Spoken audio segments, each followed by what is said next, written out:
There's enormous pressure at college to drink, and not everybody wants to feel that pressure constantly. Alcohol is still one of the most commonly used substances in adolescents and in young adults, but those rates have really come down nicely. Substance-free dorms are a tool that can help support and build healthy habits on campus, and they're increasing in popularity among students. I'm not very good being around like alcohol and stuff like that. It makes me very nauseous.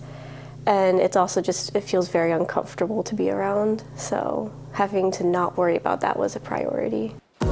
Styx Parrott is a junior at Tufts University and has lived in a substance-free dorm all 3 years.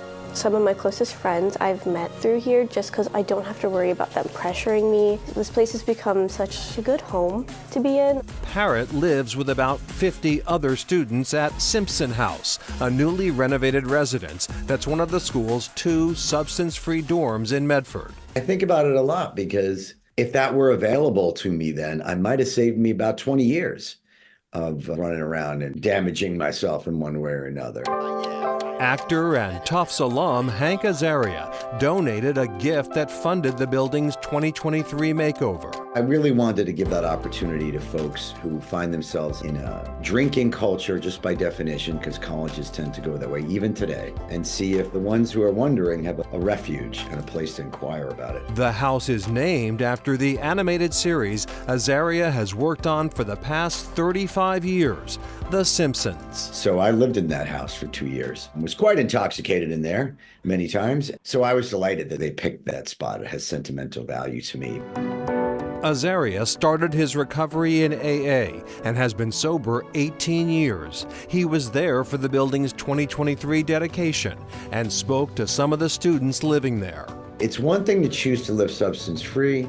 It's another thing to feel like you have a vital, fun, active social life if you don't want to go get drunk or even be where there's drinking. Being able to see that this is a part of something bigger, that's really compelling to our students. The code of conduct is upheld by an honor system, and like most other dorms, there's a resident assistant living on site to offer support or address any issues. But so far, there haven't been any.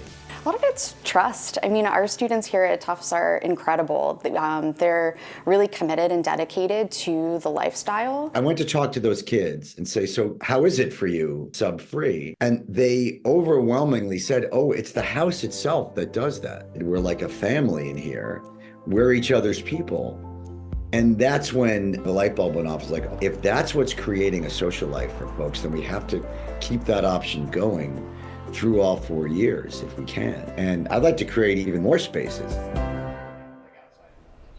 And Tufts filled both substance-free residences and expanded to other buildings offering substance-free wings. And again, if you feel like you have a substance use disorder, there are plenty of resources on our website for help.